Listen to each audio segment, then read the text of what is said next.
Versículo de número 58. É um texto bastante conhecido da igreja, mas Deus, Ele quer falar conosco através desta palavra desta manhã. Louvo a Deus pela vida das minhas filhas também que vieram acompanhando, e juntos estamos aqui para fazermos a obra de Deus. Diz assim o texto da palavra do Senhor, primeira carta que Paulo escreveu aos Coríntios, sabendo que primeira carta, porque essa foi que chegou às nossas mãos. Paulo escreveu 4 vezes à igreja de Coríntios. Nós só temos conhecimento de 2 cartas, a primeira e segunda. Aleluia. Diz assim: portanto, meus amados irmãos, sede firmes e constantes, sempre abundantes na obra do Senhor, sabendo que o vosso trabalho não é vão no Senhor. Glória a Deus. Portanto, meus amados irmãos, sede firmes e constantes, sempre abundantes na obra do Senhor, sabendo que o que os irmãos estão fazendo aqui nesta manhã não é para o homem, mas é para o Senhor. Glória a Deus. Meus queridos, Paulo, em sua segunda viagem missionária, ele, depois de se apartar de Barnabé, o texto de Atos vai dizer que houve um pequeno desentendimento entre Paulo e Barnabé acerca de Marcos. Paulo, ele pega a Silas e parte para a segunda viagem missionária. Ele passa por Filipos, por Bereia, Tessalônica, chega até Atenas. Depois de Atenas, ele chega em Corinto. O texto de Atos vai dizer, e a história também, que ele encontrou a Priscila e Áquila, e os dois tinham a mesma profissão de Paulo, eles eram fabricantes de tendas. Paulo fica na companhia deles, e a Bíblia vai dizer que por 1 ano e 6 meses, Paulo fica ali na igreja, na cidade de Corinto, e foi quando ele edificou a igreja de Corinto. O Senhor apareceu para Paulo e disse: Paulo, não temas, porque eu tenho bastante pessoas aqui nesta cidade. Fale e não te cales, porque ninguém vai lançar a mão de você para fazer nada. Paulo fica ali. Depois que ele regressa para Jerusalém, ele sai na sua terceira viagem missionária, passando por várias regiões da Síria, Sicília. Ele chega até Éfeso, e lá Paulo demora 3 anos em Éfeso, e foi quando ele edificou a igreja de Éfeso. De Éfeso, quando Paulo estava lá, chega algumas pessoas que vieram de Corinto para falar a situação da igreja. Paulo escreve a primeira carta, em 1 Coríntios está registrado isso. Ele começa a escrever cartas para a igreja de Corinto, para corrigir os erros que estavam acontecendo lá. Havia erros de comportamento, irmãos contra irmãos, e é engraçado que isso não é de hoje, não, é de antigamente, já tem há muito tempo, né? Desde lá do Éden, Caim vai e mata Abel. Então é algo que está já, parece que já vem intrínseco dentro do ser humano, né? Propenso à desunião. Então Paulo escreve para corrigir o problema da desunião que estava tendo na igreja, problema de ordem moral também, e erros doutrinários, até quanto na questão do uso dos dons espirituais. Havia erro na igreja, porque todo mundo queria fazer a mesma coisa ao mesmo tempo. Uns queriam falar em língua estranha, outros queriam profetizar. Os que profetizavam achavam que eram melhores do que os que estavam falando em línguas estranhas. Então havia um problema sério na igreja de Corinto, sendo que a igreja de Corinto, Paulo quando escreve diz: olha, para vocês nenhum dom falta. Algo interessante, uma igreja que possuía em evidência todos os dons do Espírito Santo, mas estava tendo um erro grave no uso dos dons. Então Paulo, ele escreve para fazer essa correção. No capítulo 15, ora, o versículo que nós lemos está encravado no capítulo 15, Paulo começa a falar acerca da ressurreição, porque era outro problema que existia na igreja de Corinto.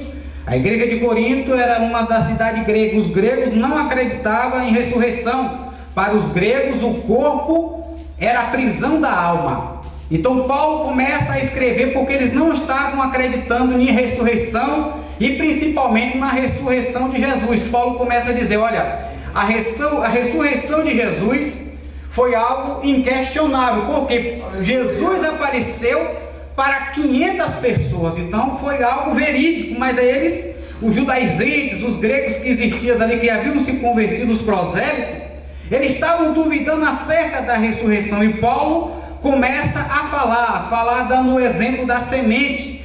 Você pega uma semente e planta na terra, quando nasce, ela não nasce à semelhança da semente. E Paulo diz, olha, vai se semear na corrupção e vai se ressuscitar na incorrupção. Então nós teremos um corpo incorruptível. Então Paulo começa a falar sobre isso, e falar também sobre a vitória sobre o pecado. Então nós temos vitória sobre o pecado, por quê? Por causa do sacrifício de Jesus na cruz do Calvário. Aleluia, Jesus. No versículo 58 Paulo diz, portanto, ou seja, depois de tudo isso que vocês ouviram, é necessário que vocês façam 3 coisas. Quais são? A primeira, ficar firme. Aleluia, Jesus. Glória a Deus. Como o pastor Luciano me antecedeu aqui, não há uma perseguição velada à igreja, declarada, mas por trás de tudo isso há um ser maléfico e maligno que está alegre com isso, achando que ele vai conseguir destruir a igreja. Mas ele está esquecendo que nós somos a igreja. Oh glória! A igreja não está limitada a paredes, não está delimitada a espaço do terreno. A igreja sou eu, é você. Onde você está agora aí me assistindo, está a igreja, está o Espírito Santo de Deus, está a presença de Deus. Onde você estiver agora, sinta a presença de Deus, porque você é a igreja de Deus. Por isso que Paulo, quando fala aos anciões de Éfeso, ele diz, olha, a igreja de Deus, oh glória, a igreja não é do homem, a igreja é de Deus, nós somos de Deus. Então Paulo começa a dizer, olha, sede firme, e firme aqui, queridos, tem um sentido de estar assentado, fixado. O escritor aqui, a ideia que Paulo queria passar para eles, era que eles precisavam ficar firme na mente e no propósito. E quando eu estava pensando nisso, no próprio domingo que o pastor Luciano havia falado comigo, há 8 dias atrás, o Espírito Santo me fez lembrar da mulher do fluxo de sangue, um exemplo de alguém que estava firme no seu propósito. Aquela mulher, quando ouviu falar das maravilhas que Jesus operava, ela colocou um propósito no seu coração, que tão somente se ela tocasse na orla dos vestidos de Jesus, ela seria curada. Então o texto vai dizer que a multidão apertava, porque Jesus estava indo em direção à casa de Jairo, principal da sinagoga, que foi até ele, para pedir ajuda, porque a sua filha estava padecendo, e essa menina tinha 12 anos, olha bem como a Bíblia, ela se completa. Por isso que a primeira regra de interpretação da Bíblia é, a Bíblia interpreta a si mesmo. Então nós devemos aprender isso. Então o texto vai dizer que aquela mulher, vendo a multidão, ela já tinha gastado, irmão, tudo que ela tinha com os médicos, os bens. Possivelmente essa mulher aqui era uma pessoa de condição, era rica, porque ninguém vai gastar o que não tem. Você concorda comigo? Você não vai gastar o que você não tem. Então essa mulher, o texto vai dizer que ela gastou tudo que possuía e nada adiantou. Sabe por que nada adiantou? Porque tem coisas que só Jesus faz. Tem coisas que só Jesus faz.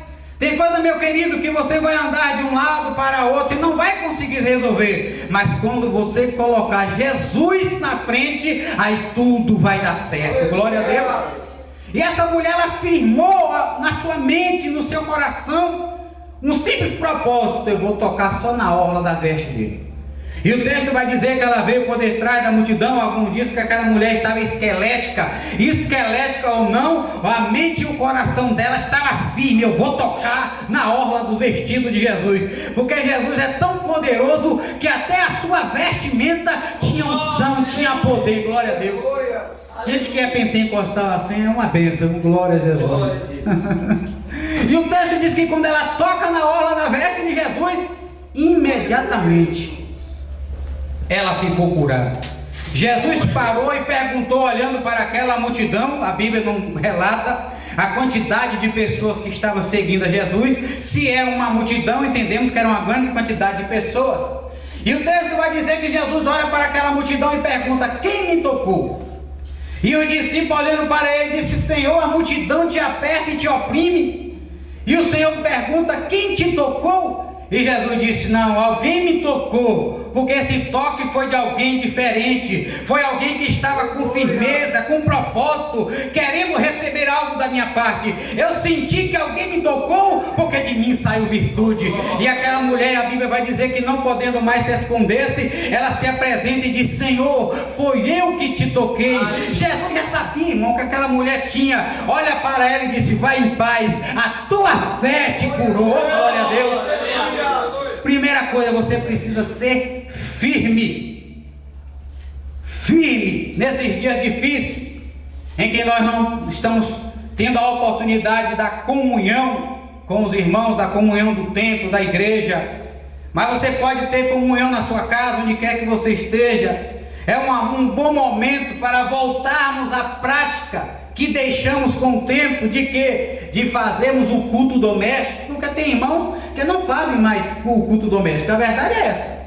Tem gente que não faz mais. Mas quem sabe essa é uma oportunidade. Eu vejo nisso que está acontecendo duas coisas: uma perseguição e uma oportunidade. Porque Deus sempre com a luta nos dá uma oportunidade. Oh, glória a Deus. Então veio a perseguição, veio a oportunidade. Olha o que nós estamos fazendo aqui. E que todas as igrejas nesta manhã devem ter milhares de congregações que têm os recursos à disposição, estão fazendo da mesma forma, estão levando a palavra de Deus. Segunda coisa do texto que Paulo nos recomenda nesta manhã, para a minha vida e para a sua vida. O que é, pastor Roberto? É ser constante. É ser constante, inalterável nos propósitos e nos projetos. Aí o Espírito Santo me lembrou de Neemias capítulo 6, quando Neemias ele recebe autorização para ir até a Jerusalém, para reedificar os muros da cidade que haviam sido destruídos. O texto diz que Neemias viaja com a autorização do rei, e quando ele chega lá, ele começa a trabalhar, coloca as pessoas em determinados pontos e orienta: vocês vão trabalhar com uma mão e na outra mão vocês irão segurar a espada. Porque o inimigo ele não dorme, o inimigo ele não brinca. Às vezes nós brincamos de ser cristão, mas o inimigo ele não brinca de ser inimigo. E o texto do capítulo 6 do livro de Neemias diz que Sambalate, Tobias e Gesem enviaram um convite para Neemias. Neemias estava ocupado, irmão, com uma obra, ocupado, sendo constante naquilo que ele foi lá para fazer. E o texto vai dizer que eles mandam um recado para Neemias, dizendo: olha, desce aqui até a província, o vale de Ono, e vamos nos encontrar para a gente conversar. Eles queriam remover Neemias do seu propósito. E aí eles enviaram uma vez, enviaram outra vez, porque o diabo, meu querido, eles não se dá por vencido. Você vence o inimigo hoje, uma luta hoje, amanhã ele estará de pé para lutar contra a tua vida novamente. E o texto vai dizer que Neemias manda a resposta para eles, que nessa manhã eu e você venhamos dar essa resposta aos nossos inimigos.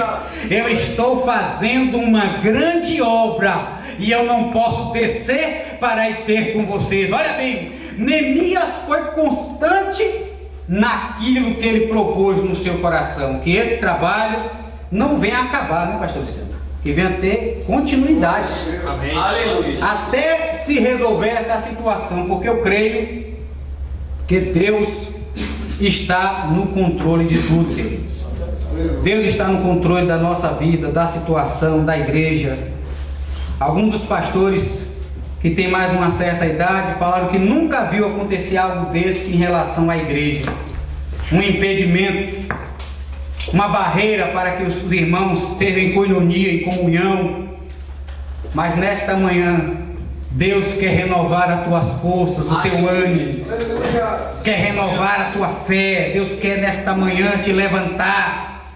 Se você está me vendo, me assistindo pelas redes sociais, está desanimado. Pastor Roberto, eu estou desanimado. Eu já estava fraco e com isso piorou. Nesta manhã, a Bíblia diz que Deus multiplica as forças daquele que não tem nenhum vigor. Deus vai renovar as tuas forças, vai restaurar o teu ânimo e você conseguirá vencer esse desânimo espiritual que se abateu na sua vida. A terceira coisa, o terceiro conselho de Paulo para a minha vida e para a sua vida: sendo abundantes.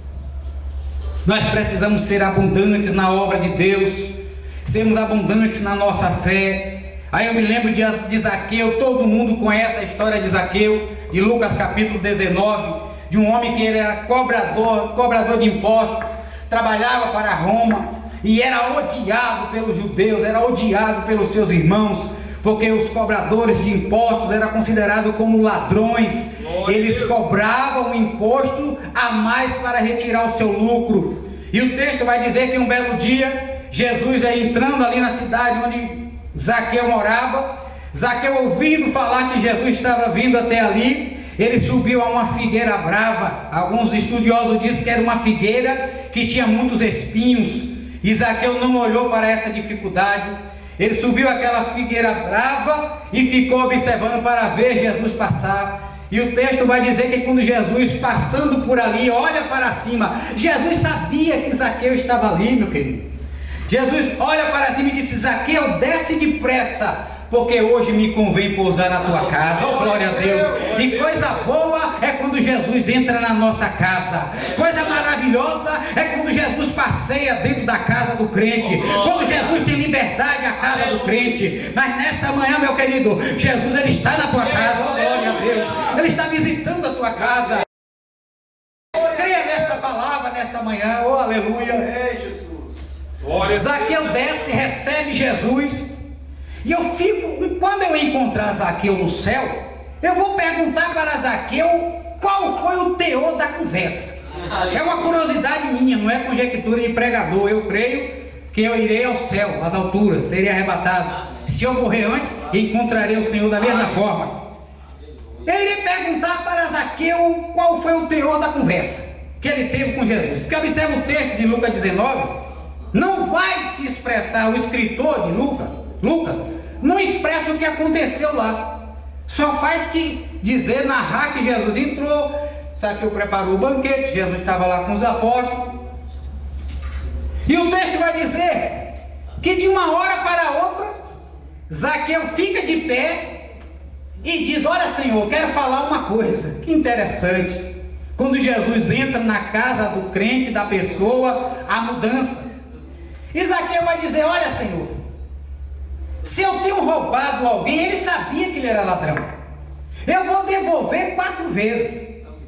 E outra, tem mais, tudo que eu tenho eu vou dividir e vou dar metade para os pobres. Olha bem, irmão, o que aconteceu com um homem que era mal visto pela sociedade, trabalhava numa profissão que não era bem vista pelos seus irmãos, era considerado um ladrão, mas depois que ele encontrou com Jesus, ele disse: olha, eu vou mudar de vida, a minha vida agora vai ser abundante, porque olha bem, eu vou restituir 4 vezes a quem eu roubei, e vou agora dividir ainda o que eu tenho e vou dar metade aos pobres. Aí Jesus disse: olha, hoje veio salvação a esta casa. Oh, aleluia!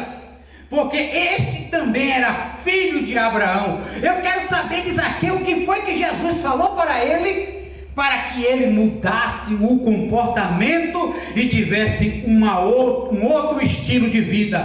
Nesta manhã, meu querido, é a palavra que o Senhor colocou ao meu coração para compartilhar com a igreja do Glicério, com o setor da Sé e com todos aqueles que estão assistindo essa live nesta manhã. Deus quer que eu, você, nós sejamos na presença de Deus, estejamos firmes, constantes e abundantes. Ah, pastor, mas está difícil. Agora é a hora de ficar firme, porque alguém só faz um propósito de se firmar em algo que é mais firme do que ele. Aleluia. Quem vai se firmar em alguma coisa que não tem firmeza? Ninguém. Quem vai construir um edifício se não tem fundamento? Ninguém. Então alguém só quer se dispõe a se firmar em algo que é mais forte do que ele, mais poderoso do que ele. E nesta manhã está aqui algo mais forte do que eu, do que você, do que nós, a palavra de Deus. Por isso que Jesus falou, ó, o homem prudente, ele vai firmar a sua casa onde? Na rocha. Não vai fazer a casa na areia, é na rocha, porque virá o vendaval, as tempestades, as intempéries da vida, e ele ficará firme. Nesta manhã, fique firme na presença do Deus Todo-Poderoso. Amém, igreja? Quero agradecer aos irmãos que vieram cooperar aqui nesta manhã, o pastor Luciano, pelo convite. E meu desejo, a minha oração é que vá bem tu e a tua alma. Amém? Deus abençoe os irmãos. Obrigado pela oportunidade, em nome de Jesus.